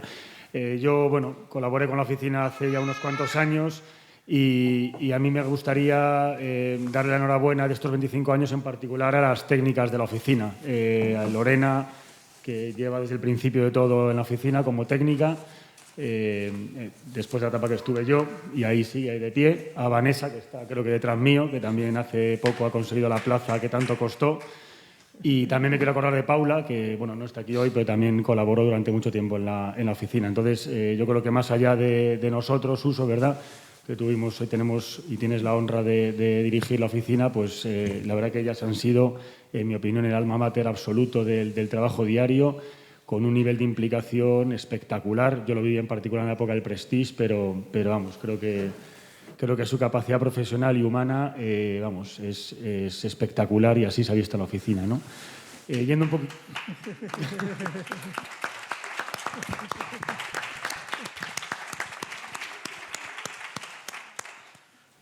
La siguiente película tiene que ver con el tema un poco de Ucrania. Es una reflexión.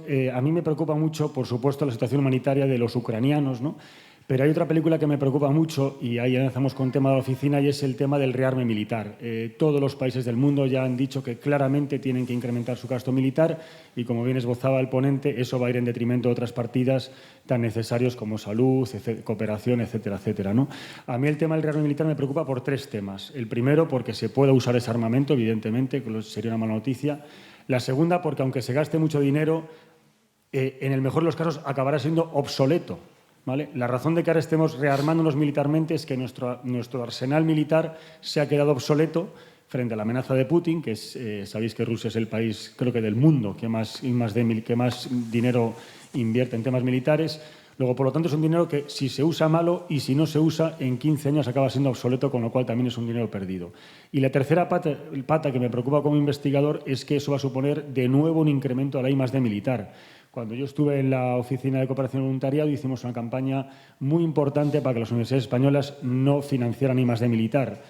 Lo conseguimos en parte, en otra parte no, pero sí que es verdad que el dinero de la I+D militar bajó considerablemente en los últimos años. Por desgracia, intuyo que eso se va a revertir. Luego, a mí me parece una noticia muy mala la militarización del planeta por el conflicto de Ucrania, empezando, por supuesto, por el problema de los ucranianos y las ucranianas, ¿no? Y la tercera y la última cosa es una pregunta muy concreta. Yo soy ingeniero, con lo cual la pregunta probablemente voy a meter la pata hasta el fondo, pero para el ponente es, veo que el porcentaje de vacunación de COVID sigue siendo muy bajo en África, ¿no? Lo fue desde el principio. La pregunta que te haría es, suponiendo que no lo sé, que la Omicron ha desplazado claramente a la Delta y que las nuevas variantes son menos agresivas, ¿merece la pena ahora invertir mucho en vacunar del COVID en África, o merece la pena gastar ese dinero en otras vacunas, pues eso, tipo invertir en malaria, es decir, otro tipo de actuación sanitaria que no sea el COVID? O dicho de otra manera, ¿el COVID ya no es una prioridad en África o lo debe seguir siendo? Ya es desde el puro desconocimiento, ¿eh? Probablemente estoy metiendo la pata hasta el fondo. No, Gracias. no, en absoluto. Mira, un comentario sobre el tema de la militarización, porque yo comparto por completo tu preocupación. No comparto la lógica de que la comunidad internacional no debería hacer nada desde el punto de vista armamentístico en un conflicto como el de Ucrania, ¿no? Yo creo que sí debemos intervenir, no una intervención de la OTAN por las razones que conocéis muy bien, pero sí debemos intervenir, ¿no? Y a veces me preocupan algunas posiciones maximalistas del pacifismo, que básicamente nos deja a los pies de los caballos frente a bullies internacionales como Putin. Y en ese sentido, tú necesitas tener una inversión militar razonable. Y yo creo que posiblemente esto, y no soy un experto en el tema, pero me interesa mucho la cuestión, leo sobre esto, posiblemente esto no signifique incrementar de manera exponencial el gasto, sino racionalizarlo, hacerlo mucho más estratégico. En el caso de la Unión Europea es un ejemplo, ¿no? Como la atomización de las capacidades militares lo que supone es gastar más con efectos más débiles, ¿no? en este sentido, ¿no? Ahora, dicho esto, yo tengo el convencimiento de que en el medio y en el largo plazo la manera de evitar los conflictos es establecer sistemas cooperativos globales mucho más eficaces. Es decir, abordar las necesidades de los países y las aspiraciones de los países de una manera mucho más inteligente, no solo más justa, sino más inteligente de lo que estamos haciendo ahora, ¿no? Y en este sentido, pues en fin, sin entrar en muchos detalles, la desigualdad extrema de ingreso, la desproporción en el acceso a bienes públicos globales, cada uno de estos factores lo que hacen es incrementar las tensiones, dejar a la población en manos de autocracias como las que están proliferando, no ya solo en países como Rusia, sino el caso de India, que es un caso que no sé si seguís, pero que a mí me preocupa extraordinariamente, y por lo tanto todo lo que estamos argumentando en beneficio de un sistema global mucho más cooperativo y mejor dotado, en realidad es también en favor de un sistema más seguro, también desde el punto de vista militar, porque va a reducir el riesgo en este sentido, ¿no? El segundo elemento sobre el caso de la vacuna. Bueno, el argumento es impecable, pero tiene un pero fundamental, y es que no sabemos cómo va a evolucionar el virus.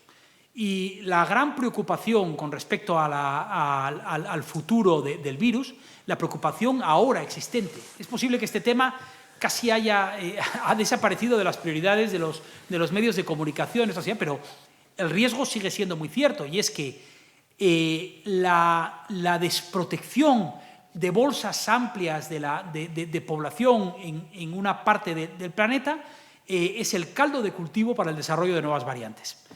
Y Omicron ha sido un golpe de suerte, en la medida en que, aun siendo una variante muy contagiosa, era una variante que tiene consecuencias, sobre todo para el desarrollo de la enfermedad, más leves que las versiones anteriores, ¿no? Y al final todos los epidemiólogos te dicen que, o los especialistas en infecciosas, te dicen que así es como desaparece una pandemia, eventualmente, ¿no? El virus se va adaptando. Creo, rector, que tú eres microbiólogo, con lo cual, es decir, que eventualmente una pandemia debería desaparecer así, salvo que no desaparezca y que haya un desarrollo de una variante. Entonces, la vacuna supone una manera de prevenir eso, una manera de reducir en parte el contagio, desde luego reducir de manera muy clara el desarrollo de la enfermedad, pero reducir el contagio y, por lo tanto, eliminar el riesgo, ¿no?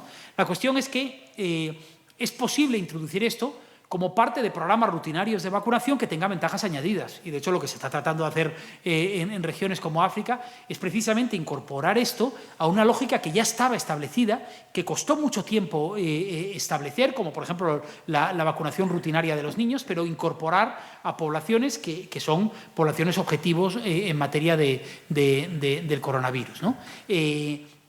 Dicho de otra manera, es imposible tratar la pandemia del SARS-CoV-2 como una batalla casi en una esclusa, ¿no? Independiente de todo lo demás.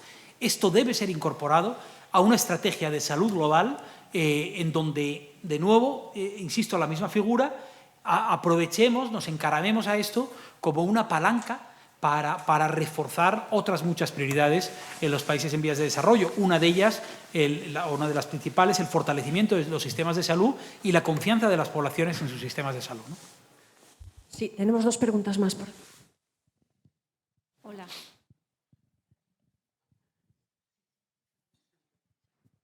Bueno, en primer lugar, agradecer esa clarividencia de exposición. Está claro que todo el mundo comparte que no hay salud global, ¿no? Si no hay una salud ambiental. Entonces, además de todos los factores que puedan influir en esa salud ambiental, pues... No, quizás acercarlo un poco más a la boca, sí. La posible impacto, ¿no? de la propia guerra y la pérdida, ¿no? de esos nichos de alimentación. A mí me gustaría saber qué impacto, ¿no? se prevé con esos cambios, ¿no? de suministración alimentaria, ¿no? Va a tener en la producción y la distribución alimentaria. Alimentaria, específicamente. Sí, es Sí. decir, usted mismo ha dicho, ¿no? Sí, que está ahora claro. mismo hay Sí. refugiados, ¿no? Climáticos, eso es porque no tienen sustento básico. Sí. Estamos diciendo que Ucrania y Rusia son el granero, ¿no? de planetario, en definitiva, ¿no? o de amplia suministración. Me gustaría saber qué repercusión a nivel climático-ambiental puede tener, ¿no? esta situación de crisis actual como intensificación, ¿no? de agricultura en determinadas zonas, sí, o la búsqueda de otras zonas, ¿no? de cultivo. Esto referido a cómo se va a, o sea, si realmente se va a controlar o no, o qué, pues en definitiva, ¿no? impacto ambiental va a tener esa nueva producción, porque va a haber que intensificar producciones, ¿no? Ya. Vale. Bueno, son cuestiones diferentes. Hay una oportunidad, en primer lugar, y es que la evidentísima vulnerabilidad energética de regiones como Europa lo que haga es llevarnos a intensificar la independencia energética a través de la inversión en renovables. Puede haber un camino intermedio que sea la inversión en nucleares, ¿no? En Alemania se está reabriendo este debate, pero desde luego la inversión en renovables. Esta es una manera eficaz, limpia y razonable y además esto, como vemos, estratégica de reducir nuestra vulnerabilidad, ¿no? Algo similar se podría plantear en el debate sobre la cuestión alimentaria, ¿no? Este es un debate que viene de lejos. Cuando se produjo la última gran crisis alimentaria, la crisis del precio de los alimentos en los años 2007-2008, entre medias ha habido bastantes crisis alimentarias por razones climáticas o por la plaga de langostas que se produjo en África en su momento. Ahora todo es casi bíblico, ¿no? Las crisis una detrás de otra. En su momento se plantea este mismo debate. Tenemos un sistema alimentario de una enorme fragilidad, entre otras cosas, porque es un sistema no solo que basado en modelos de producción insostenibles que están contribuyendo al problema mientras tratan de resolverlo, sino además extremadamente concentrados en algunos de los polos de la gran agroindustria del planeta, ¿no? El caso de Ucrania es uno de ellos, pero Brasil, sin duda, Estados Unidos, también la Unión Europea en menor medida, con un sistema de incentivos perversos como ha sido la PAC de manera tradicional, la política agraria común, y no parece que con visos de resolverse en el corto plazo, ¿no? Entonces se planteó el debate de la reforma del modelo de producción de alimentos, ¿no? Y ahí uno tiene desde el statu quo hasta las posiciones más rompedoras, radicales en el mejor sentido de la palabra, como el concepto de soberanía alimentaria, ¿no? La soberanía alimentaria no debe ser vista como un concepto de autarquía alimentaria. No se trata de que uno solo coma lo que produce, pero sí se trata de reducir de manera sustancial la dependencia del comercio internacional, que no solo tiene ventajas para el abastecimiento alimentario, la seguridad alimentaria de las poblaciones, sino que además reduce los efectos indirectos o muy directos del comercio de alimentos en el calentamiento global, ¿no? Es decir, el hecho de que estemos consumiendo vegetales producidos en Kenia, ¿no? Como ocurre en el Reino Unido. Y ahí eso tiene derivadas peligrosas, como por ejemplo el efecto que puede tener esa reducción del comercio en las economías de los países pobres, pero ahí hay un elemento añadido, ¿no? Por cierto, el otro día, en fin, ya uno no sabe con qué cosas va, escuché a Abascal en la manifestación de los agricultores en Madrid defender la soberanía alimentaria, ¿no?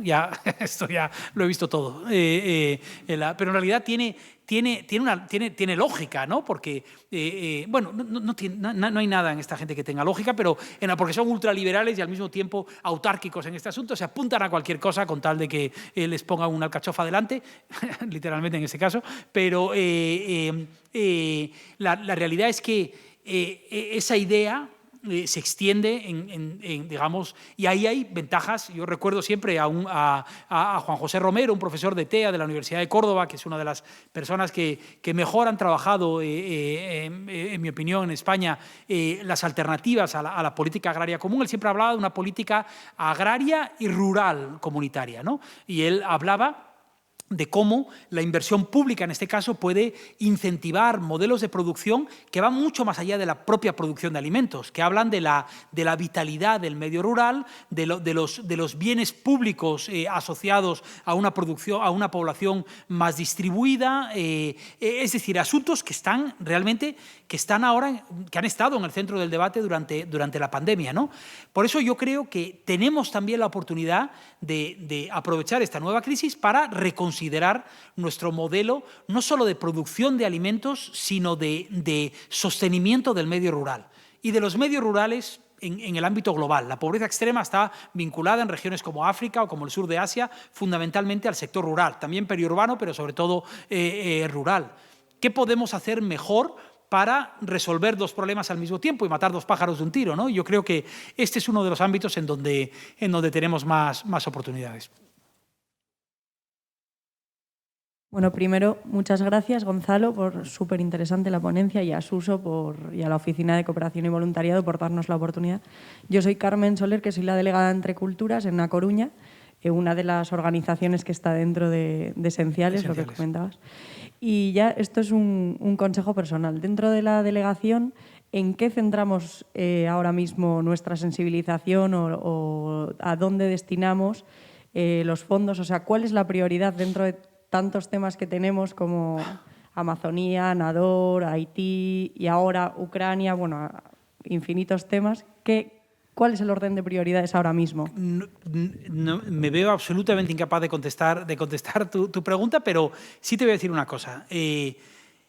Lo que podáis hacer con vuestros recursos va a tener una importancia enorme, pero en mi opinión es limitada con respecto a la cantidad de cosas que una organización como Entre Culturas puede hacer. Y te doy dos ejemplos que conozco un poco más de cerca. Sé que Entre Culturas ha estado muy involucrada en la evaluación del impacto de una compañía como Inditex, si no recuerdo mal, en el pasado, ¿no?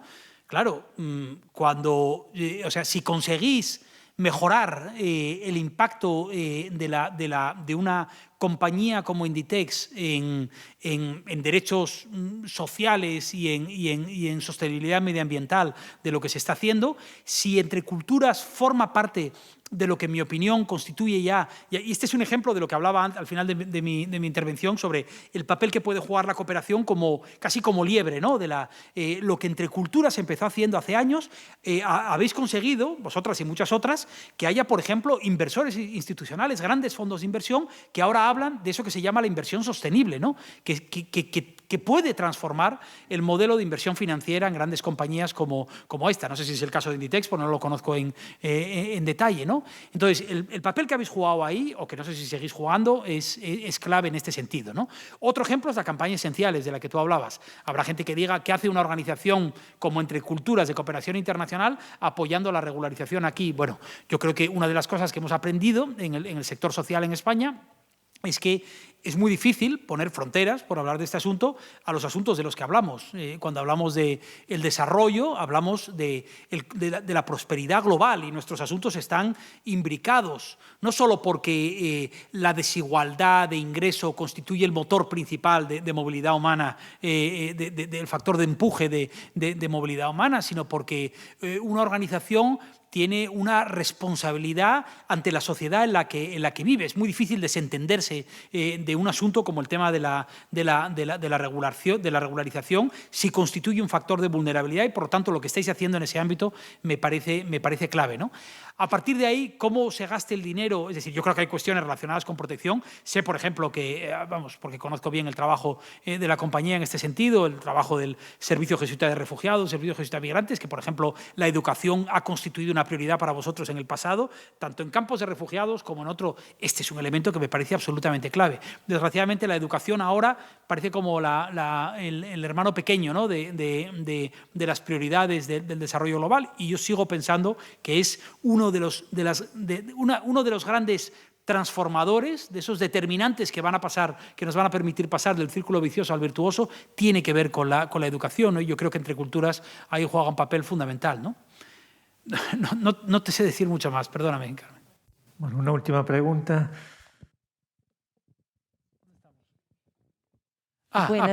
Buenos días, Gonzalo. Muchas gracias por estar hoy aquí con nosotros. Yo me llamo Inés, soy profesora en terapia ocupacional. Quería felicitar a la CV de la UDC, pero aprovechando un poco todo esto que nos trajiste esta mañana, yo quería problematizar o pensar y sobre todo escuchar tu sugerencia, porque nos traes un pensamiento complejo, interdisciplinar, desafiante, en un lugar como una universidad pública, ¿no? Un espacio de derecho y de diálogo natural debería ser, pero la realidad es que nos encontramos con este escenario. Y un tema tan importante como el que tenemos hoy aquí, aún tenemos el desafío de cómo conseguir tejer las redes en las universidades en general, porque la UDC no es una excepción, que teniendo tamaño privilegio de tener este espacio y este escenario de diálogo, no estamos a borbotones aquí dentro. Entonces, ¿qué nos queda por hacer? ¿Qué estamos haciendo? ¿Qué podríamos mejorar? ¿Qué otras experiencias tienes y conoces de cómo movilizar el estudiantado, el alumnado y también al profesorado y a toda la comunidad educativa? Porque tú nos hablas de sistemas colectivos, ¿no? Como dijiste, sistemas cooperativos globales.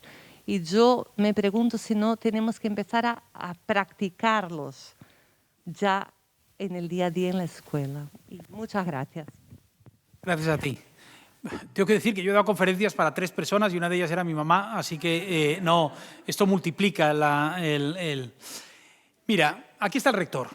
Esto no es normal, con toda franqueza. No es normal tener un apoyo institucional tan evidente. No lo digo por decirlo. Creo que no es habitual que haya un apoyo institucional tan evidente en una universidad al papel que juega una oficina como la de cooperación y voluntariado, ¿no? Pero yo lo que estoy viendo, y no vengo del mundo académico, pero trabajo mucho con académicos. Antes hablaba con Quique, mencionaba al profesor Carlos Matáis del Instituto de Tecnologías para el Desarrollo de la Politécnica de Madrid y muchos otros. Mi mujer trabaja en la Universidad Pontificia de Comillas, precisamente en aprendizaje-servicio y otros. Lo que veo es que las universidades, cuando tienen el adecuado, el apoyo institucional es necesario, pero el otro elemento necesario es, dentro de la comunidad universitaria, la conciencia de que esto no es un hobby. Esto no es algo que tú haces, además, en el tiempo que te sobra, sino que es posible imbricar esto con el corazón del trabajo académico, tanto en las disciplinas académicas. Yo sé de unas poquitas cosas y he mencionado algunos ejemplos de cómo esto puede ser mirado desde la perspectiva de las ingenierías, de las ciencias, de las ciencias, ciencias médicas, por ejemplo, ciencias ambientales, de las ciencias sociales, de la educación, desde luego, en la facultad en la que estamos. Tenemos la posibilidad de ofrecer, de meter esto en los programas, de que las profesoras y los profesores incorporen estos asuntos en el corazón de sus disciplinas, ¿no? Que las estudiantes y los estudiantes asuman esto como una posibilidad en el trabajo que están haciendo, ¿no? Y por lo tanto hay una primera vía que me parece fundamental en ese sentido, ¿no? Hay una segunda vía que tiene que ver con el trabajo que hace la Oficina de Cooperación y Voluntariado. Al final lo que hace es abrir una ventana para los estudiantes a un mundo que, como decía al principio, no necesariamente tiene la oportunidad de conocer. Y desde luego esa ha sido mi experiencia. Yo llevo ya unos cuantos años en esto, pero mi primera experiencia y la razón por la que me dediqué profesionalmente a esto tiene que ver con un voluntariado, bueno, primero en Proyecto Hombre aquí en España, pero después en Chile, durante un verano, a principios de los años 90, en donde de repente dije, oye, pero esto es fantástico.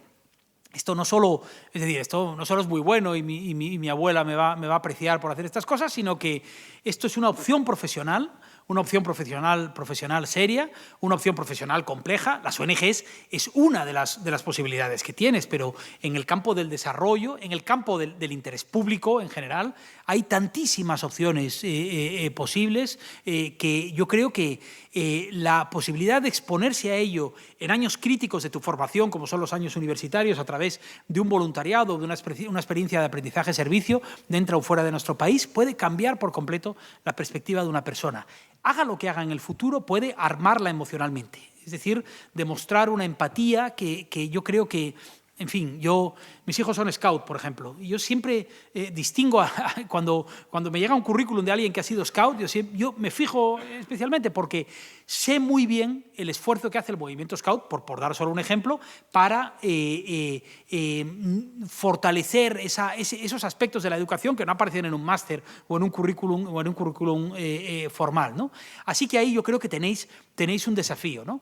No es significativo que no haya tanta gente aquí. Estas cosas normalmente no atraen tanto interés, ¿no? No sé normalmente en otras cuestiones y sobre todo ahora con COVID y estos. Pero si esto ha servido para que 3 o 4 de las estudiantes, que por eso veo que sobre todo sois chicas que hay por aquí, esto os ayude a fortalecer a lo mejor una intuición que teníais para cambiar eso, fantástico. Esto ya habrá merecido mucho la pena. Si esto sirve para fortalecer el papel que hace la Oficina de Cooperación y Voluntariado aquí en la universidad, estupendo. Para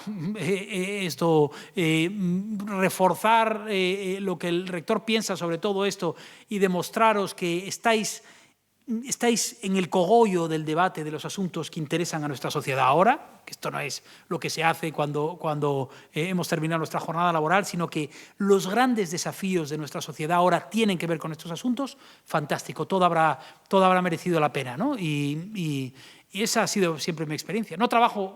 Si trabajas en temas como las migraciones, no puedes esperar más que una derrota, ¿no? Pero yo leo mucho sobre sufragismo, sobre antiesclavismo, me interesa mucho la historia de los movimientos sociales porque nuestra función es de derrota en derrota hasta la victoria final, ¿no? Esa es mi lógica, ¿no? Y esto es parte de todo eso, yo creo. Así que os agradezco muchísimo que hayáis venido y el rato que nos habéis dedicado aquí.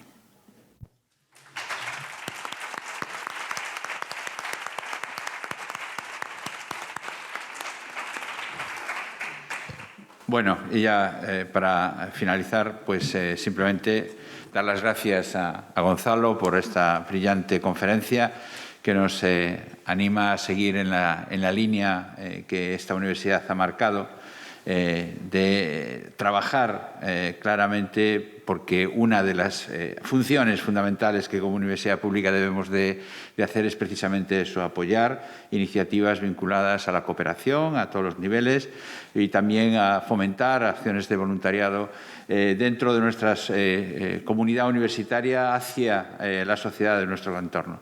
Como sabe Suso, al que quiero también agradecer su trabajo dentro de la oficina, siempre que hay alguna cuestión, alguna emergencia, alguna petición de instituciones sobre ayuda o apoyo, pues la Universidad de La Coruña siempre pone su oficina de cooperación y voluntariado para vehicular, para trabajar y para, de un modo más o menos organizado y ordenado, podamos prestar esa actuación. Y, por lo tanto, para mí es un placer siempre estar en las actividades que desarrolla esta oficina porque, repito, para mí no es una actividad, digamos, secundaria de la universidad, sino que tanto las actividades de responsabilidad social, pero también en concreto las de cooperación y voluntariado, son una de las funciones fundamentales que tiene que desarrollar una universidad pública, que no solamente tiene que dar docencia y tiene que dar investigación y transferencia, sino hay otra serie de funciones que también tenemos que desarrollar.